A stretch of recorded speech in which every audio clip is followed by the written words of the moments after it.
What's going on, everybody? I am Mr. Saturn, and I have a special guest here with you guys.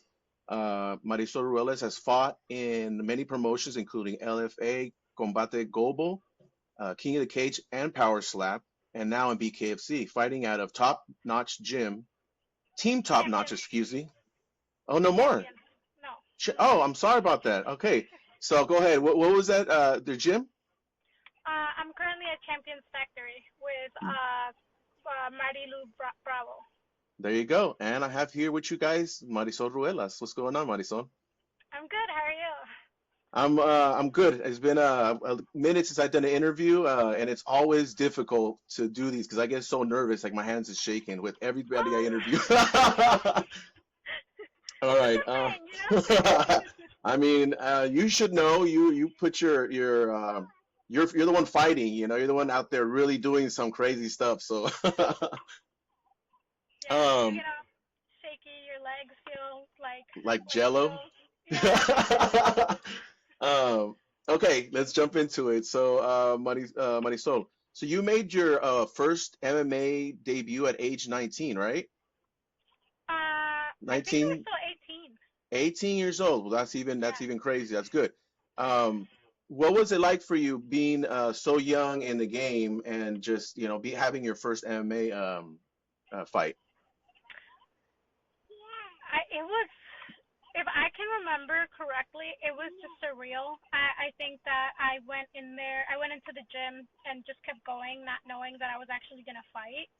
Um, it, I think it started off with a kickboxing fight. I might have been 18, I could have been 17, I don't know. So like just to even get a kickboxing fight, I was like, what? That's so cool. That's crazy. And then I think at the time, Herc, rest in peace, passed away, but at the time, Herc was my coach, and I don't think he was prepared for me to go into MMA. But I started training at Uflocker Academy, down in the south side of Chicago for jiu-jitsu, and that my professor there was like, hey, like, I think you should do an MMA fight. I mentioned it to my MMA coach, and he was like, all right. And then luckily, the gym that we were at was owned by a promoter, Brian Angelo, who owned Fight Card. And Sure. then he was like, oh, okay, I got you, and then set me up. And it was just crazy. Like, I had no idea, like, how much of a big deal it was. And yeah, I lost that fight, but it was like fight of the night. It was split decision. So it was very close. But for my first fight, I think because of that fight, no matter how many losses or wins or how bad it got, I never like stopped because it was just like that feeling that I don't think I'll ever get back. But yeah. So you could say that you're pretty addicted to that high you get when you get into a fight. Yeah, Oh I my think God. that's what keeps me like going. It's just like there's something about I don't know, and a lot of people don't understand. Like I think people Hmm. think that it's the lights and the cameras and like the fans, and it's not that. Like there's just like something about the adrenaline that you get when you get hit, and you're like, oh, I'm gonna fuck you up now. Oh my God. It's a different kind of adrenaline, and I think I got addicted to that, and I just fed off of that. Okay, okay. It is de raíces mexicana. You're Mexican, right? Your parents are Mexican. I'm Mexican. I was born You. in Jalisco, Oh, okay, good. Sinaloa. Okay. Yeah. All right. All right. Yeah. Do you visit Mexico often? Is that something that you go back to every once in a while to, get in touch back with your roots? I would love to. I think hopefully within the next few years I'll be able to start going. But right now I have a work permit. I'm under Hmm. DACA, Okay. so I can work in the United States. I am legal in the United States. I just can't leave. I can leave Yeah. for work, but it's just a process, and right now it's Yeah. not something that I want to risk. Yeah, of course. But I am under like uh, I don't want to say parole, but it's a Like a process. probation period, I guess, kind of like Yeah, a wait thing. Yeah. yeah, Okay, it's okay. a waiting process right now. So do you think now I think in boxing Mexicans dominate the sport pretty much. I think I saw something that right now Mexico has more, or people in Mexico they say have more fighters in boxing than the United States. We have surpassed them. Do you think being Mexican helps you, like, in your corazon and everything, to get into fights and then just keep going? Because we're known to fight, at least majority of Yeah. Mexicans, the professionals. Do you think that helps you out? Oh, 100%.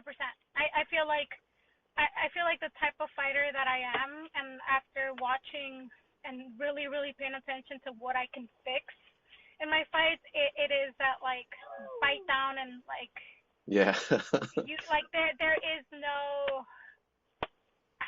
you can't read us because it's like if you read how fast we are, we're just gonna change it up and we're just gonna like hit your body and like Yeah, I don't know. There's something about being like Mexican and Mexican fighter and fighting like a Mexican. It's not that's just like a right. saying. It's just Mm-mm. your training is different. The way that you are like our tios are over here eating pan and cafe and they're building houses and shit. Like We're a that's different how we breed. are as Spanish. Yeah. Oh my God. Speaking of cafe and pan, I came across a video of yours and you mentioned something about taco lonjas. What is a taco lonja, or what'd you call it? Taco belly. I don't know. It was one of your posts. I don't know if you were referring to your belly or not, but are you a lover of tacos? Do you like to indulge in Mexican food? Yes. Listen, one of my coaches, Coach AJ, was making fun of me my last fight, and he was like, he's like, you're pretty and stuff, but you're pretty and pudgy. You need to be pretty and in shape. And I'm like, dude, I've been trying for 15 years now that I've been training. I am Mexican. I eat tortillas. I eat conchas. I eat tacos. I like, and even like I have learned how to make the healthy tacos, which sucks, but like it's just the Mexican genes and like you can take it. Sorry, I have my son with me. You're good. It's okay. You can take it off. It's just the Mexican genes where you're just like you can't avoid that. And I feel like that looking back then, my mom, I feel like would purposely make food when I'm cutting weight. Like the Uh, pozole, I just had pozole for Thanksgiving. The pozole, the she didn't make birria too much, but she did make all the other enchiladas, mm. all the stuff, all the good stuff. So Yeah, I get it. I get it. You train though, so you get to burn off some of them calories. I just eat. So I get that. I feel like if I didn't train, I would be on the very, very heavy side just because yeah, food it's is just so we good. have, yeah, we have the some of the actually we have some of the best food in the world, to be honest. It's been you know opinions based survey, but Mexican food is like top. Like everybody loves Oh, it. Even here in 100%. America, Yeah. they love it. Americans love Because of Mexican sazon. food. It's the spices. um, yeah, for reals. All right, so we're gonna jump around a little bit, but how about telling us something about share a struggle that you've had in the past, something that sticks with you, that always reminds you of how you overcame it, and then tell us how you actually overcame it. We shouldn't have said that one, but like a like a personal life struggle. struggle. Yeah, I mean something you want to share with us and how you overcame it. Yeah, it could be fight, personal, whatever you feel comfortable with. Yeah, I think this all like builds into like my life. I think so after I had my second combate fight, I Hmm. believe. Was it my second combate fight. It was a really bad fight for me. I mean honestly it was a good back and forth fight. I fought Crisaida Adames. She was a fucking tank. She was so good. It ended pretty bad for me. I ended up getting TKO'd, and then I had to go to the hospital after. I got suspended for 3 years. So that's why there was a big layoff for me. So when I Wow. came back, because I was suspended and the division did not want to clear me because of some CT stuff that happened prior to the fight. Um, I ended up getting married. I had a kid, and I think like a few months postpartum, my manager was able to get me cleared by the physician. And I was like, I'm cleared. I can fight now. Like, let's do it. And Yeah. I remember my ex-husband at the time was like, you just had a baby. And I was like, I don't care. I'm going to fight. And I think it was because the loss hurt me so bad because I was in a high. Like, I Hmm. think at the time I had lost one fight in 6 fights. So I was like very ego and like very cocky, and I was like, no, no, no, I can fight, I can fight. I got a fight, and I think my camp started at 6 months postpartum, and I lost really bad, so bad. Like I think I got knocked out in the first round, and I got up, and I was like, and I didn't even know I got knocked out. I thought we were in the middle of a round, and Wow. then I realized that like like in between rounds it's very different than when the fight ends. Hmm. And I'm sitting on a stool and I'm like waiting for my coach to be like, okay, you need to do this, you need to do that. And he was like just standing there, and I looked at him and I looked at her and I look around and I'm like, did I get knocked out? And he was like yeah. And then I was like, no way. So yeah, and that like killed me a little bit, but I was like, no, like I had an excuse, right? Whatever. I start things start deteriorating in my marriage, and like it's just it went from bad to worse, and I was like, I just need to move on and move back to Chicago. I was in Washington State at the time, so I moved back to Chicago with all the drama going on, so Hmm. much drama with like I had a 2-year old. I am going through a divorce. I'm moving across the country, and they're like, "Do you want to fight?" I was like, instead of being like, "No, I right now I can't," I'm like, "Yeah, I need a distraction." Yeah, Yeah. so I take another fight, and that fight wasn't bad. I think that also was a fight of the night fight, but like I felt like shit. Like I looked bad, and I was like, I looked better as an amateur than I did in that fight. I fought so bad, and I took another loss, and like now my losses are building up, and I'm like, Hmm. dude, like what is going on? And I think that mentally it killed me Yeah. so bad. I got diagnosed with like postpartum depression, major depressive disorder, Jeez. Wow. anxiety. Like it was so bad. I needed it. Like I felt like I was drowning in the background. So like I was going day to day, but I was literally like drowning. I felt it in my throat, and it was just so bad.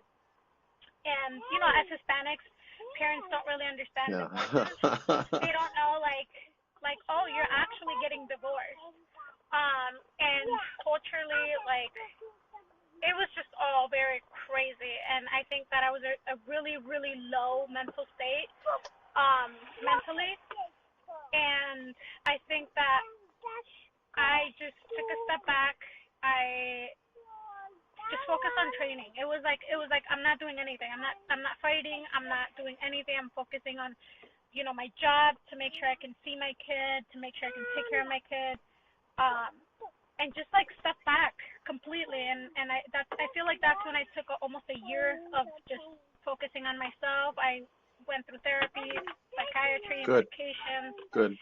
and that's when I started doing all the extracurriculars, power slap and boxing, and so it was a really it was just from last year to this year it has been so different.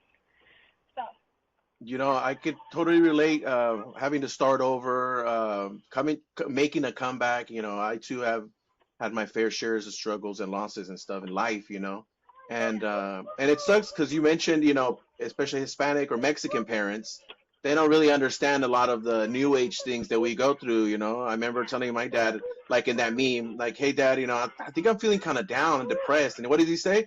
"Ponte las pilas." What are you talking about? Es que, you know what I mean? Like, damn, all right. that's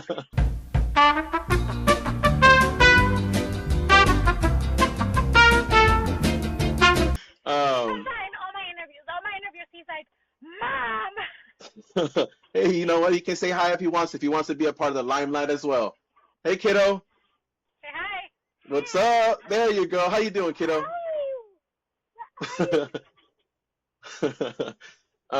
You mentioned power slap. All right.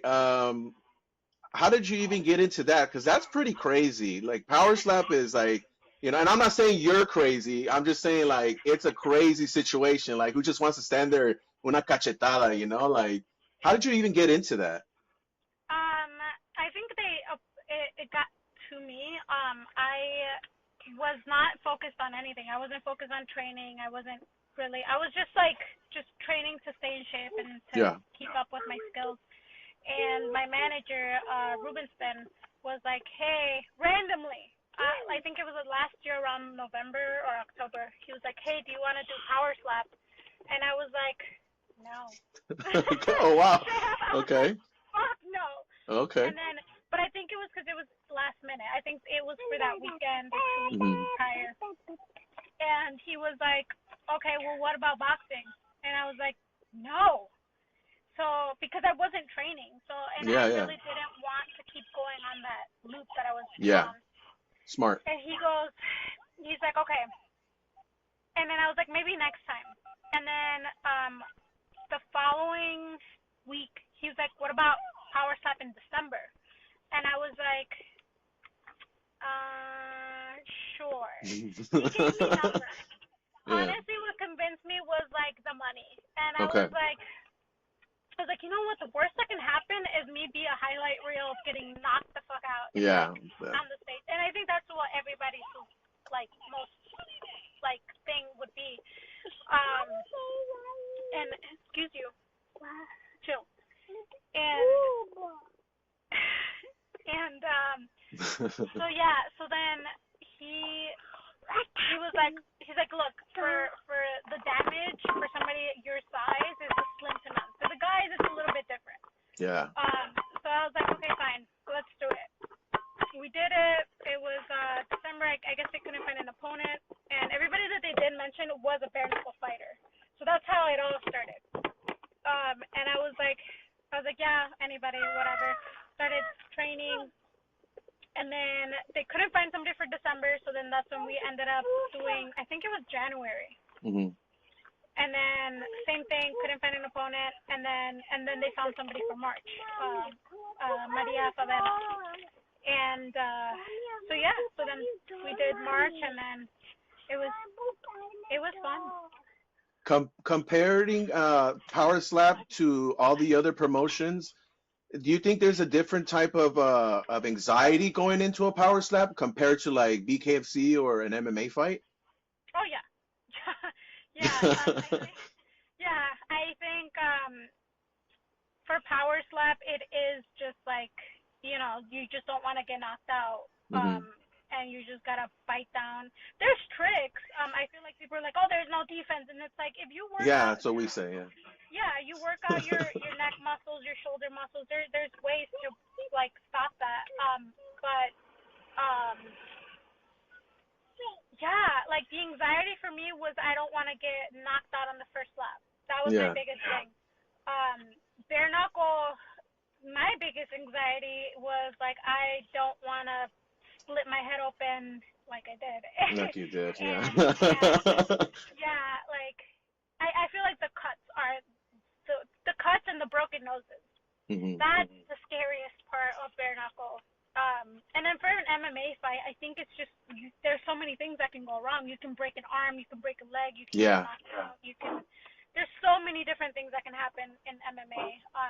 So yeah, it's. That's I crazy. feel like it's very different across all Yeah. divisions. Yeah. I noticed that I think in I saw a post that you made where you had some blush on and then the makeup team didn't like it and they wiped it off your face or something for Power Slap, I think. Is that true? Yeah. So what happened So there? That's we had our media day, and I do my makeup, and I do my makeup how I like it, right. and it's very different because I know how to do my makeup for pictures. Um, and the way that I do it is like my blush is like blush. It's like the Hmm. Sabrina Carpenter blush. And I show up to the media and they're like, okay, so we're gonna take you to like the makeup crew and we're gonna fix your makeup because you are lighting up like a Christmas tree right now. And I was like, that's the point. That's the point. That's the whole point. It looks bad in person, but in picture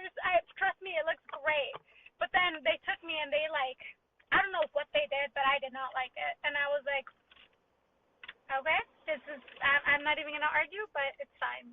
So it wasn't terrible. Haters. It's just, Yeah, I just but it like to wasn't look like I yours. put makeup on. Yeah. Yeah, yeah.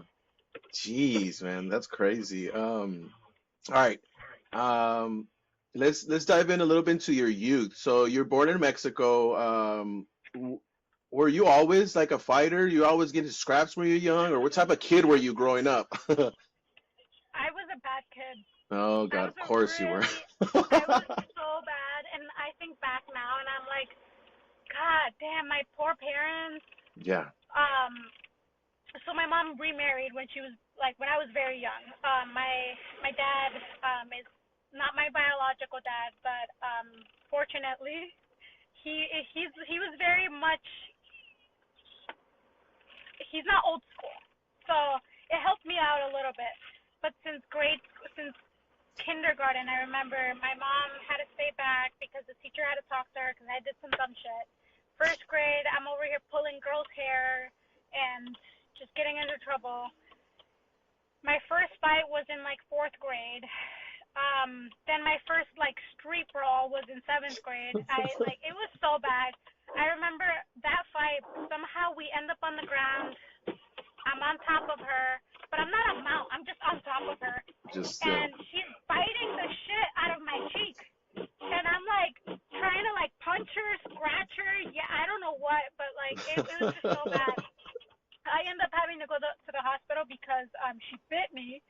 We go to the hospital. My dad meets me there, and then he was like, "What the fuck happened?" And I'm like, "She bit me," but I didn't tell him the whole story. I yeah, didn't of tell him that course. I got into a fight because my friend was getting like bullied, so I jumped in and I was like, "She's not gonna do shit." And then the other girl, her best friend, got into it, so it wasn't even between us. It was between our friends. Yeah. But yeah, and then I guess I was just in sports since like third grade, in the track team and the basketball team, and then eventually it went into high school sports. And I think I joined the football team because somebody told me that I that their workouts were hard. Hmm. And my classmate, I forget his name, but he was like, "Man, we have to run with shoulder pads, 10 yards," and I was like, "That's it." And he was like, "You do it. You do it." And that's one thing about me. Don't tell me I'm not gonna do something because Oh I'm gonna man. do it. Good. And so I was like, "Well, girls can't join the football team." And he was like, "Yeah, they can." And I was like, "No, they can't." And he was like, "Yeah, they can. Right, Coach Bates?" And of course, the coach is right there. And he's like, "Right, Coach Bates? Right? Girls can join." And he's like, and I'm assuming he didn't think I was gonna go. He goes, "Yeah, girls can join." Sure enough, here I am showing up 110 pounds, freshman, to the football like practice, and yeah, that's how it all went down. Jeez. You know, it's funny you mentioned getting your cheek bit because when I was in first grade or kindergarten, somewhere in my younger years, my mom got called into the office because I guess I had bit some kid's cheek too. And but my mom laughs and she's like, "Pero cuando lo vi, estaba bien gordito con unos cachetes bien gordos." So I guess I don't blame you, but no, I still a bad kid too. All right. Um, how about somebody who's inspired you growing up? Somebody you look up to? um, I mean, I want to say my mom. Like, I know it's very everybody says their mom and everything, Cliche, but yeah. like, yeah, but like honestly, if I think back of all the stories that she's told me and like just me now as an adult looking at her and what she went through in life, like I thought I went through a lot. That lady is tough as hell. Like, Yeah. whew, she, like just traveling, crossing over, when she was young, had two kids in Mexico, two young kids in Mexico that she had to leave behind with my grandma. My biological dad, from just me interacting with him one time, was a piece of shit. So like, I can't imagine her being with him. And then, like, I think growing up, I said things to her that now I'm like, damn, I'm such an asshole. But like, I felt like my mom wasn't around. Like I felt like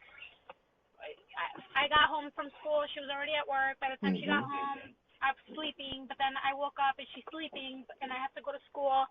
But all of that was because she was working so much, and it's like I feel like I grew up thinking that we were rich, and we weren't. She just worked really hard, and Yeah. everything and anything her kids wanted, they like we had every new sport that I wanted to try, like new wrestling shoes, the newest football cleats, like like it got to the point where like my coaches, hey, my coach who was my coach for different sports, he's like, where do your parents work?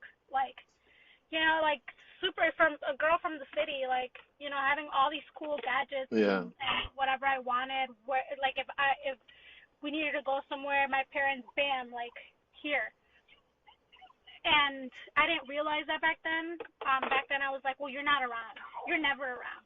But it was like, yeah, but like, look at everything you have, everything and anything I've ever wanted. She and my dad like provided. So. Shout out to the mothers from Jalisco, because my mom's from Estado de Jalisco too. And I had similar situation. My mom would work. I would have to cook and take care of my little brother. Shout out to you, you freaking prick. You never appreciated me. So same thing, and then my dad and I had a relationship later on in life because I don't want to bash him, but he was immature, in his younger days, and I get it. People grow up, maybe not at the same time. Yeah. But yeah, moms, shout out something about mothers from Jalisco who just really put it, they hold it down and they're Yeah. just amazing. Yeah, so Oh, I get it. 100%. Yeah. Yeah. I want to do something fun because I know you're a foodie. Just to kind of start winding down, I want to choose. I've seen this on the internet, so I was like, "Oh, I'm gonna do this with Marisol. She'll probably like it." So I'm gonna pick two foods, and I want you to tell me which one you choose over the other. Okay. All right? Okay. Um, so the first one is we're two hot sauces, Tapatio, Valentina. Which one do you pick? Tapatio. Okay. Menudo or pozole? Pozole. Okay. Tacos o sopes? Tacos. All right. Tortillas de maíz or de harina? Oh, maíz. Maíz Okay, always. good. Good choice. Chilaquiles o enchiladas? Enchiladas. Okay, all right. Tortas or burritos?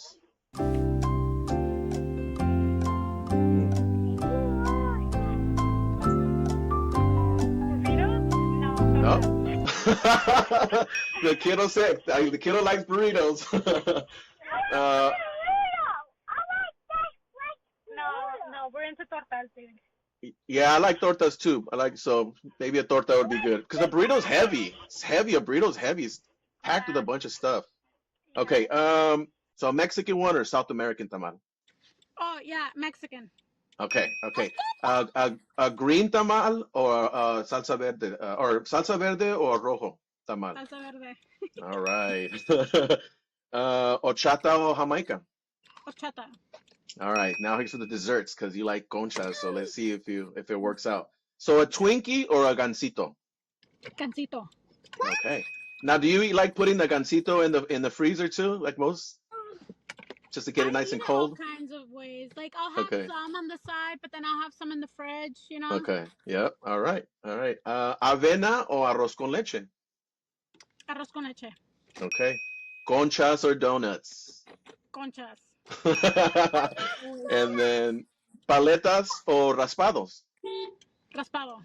All right. All right. See, for everybody who's watching this video, who will watch this video, we know what kind of munchies Marisol likes. So, Oh, so you're a foodie. I like that.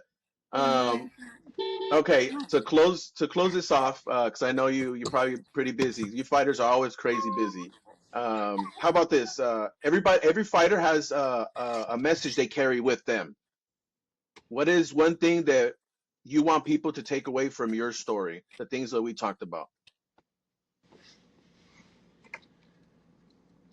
Um, I guess it's like if you thought I was done, I'm not done. I'm never done.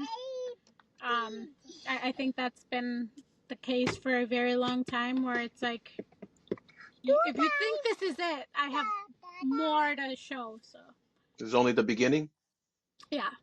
That's Yeah. right. That's right. Algo que les quieres decir a tus amigos, friends, family, shout outs, anything like that?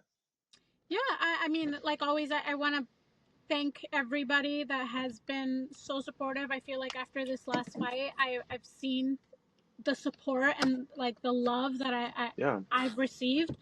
Um, and I just want to thank all my teammates, my coaches, the gyms, my sponsors, and like just the people that are like just supporting me. And even like when I get messages, like I read them. I get messages of like parents of daughters, and so I'm very, very grateful, and I appreciate people still following my journey. What is next for you? You have anything coming up? Yeah, I'm really, really, really hoping that we get the fight that we want for bare knuckle next year. Hmm. And we're hoping for early February. Add entry. But how will the number be entered? Dude, push the Jesus Christ. So yeah, so hopefully we start off the year with bare knuckle, and then me and Mikey have been talking, and we are trying to make our slap fight happen. Um, so yeah, and then I hope, and I really, really like think that it might happen where I might do my MMA return, just like later, maybe mid-year next year, and yeah, it's gonna be a very active 2026, that's for sure.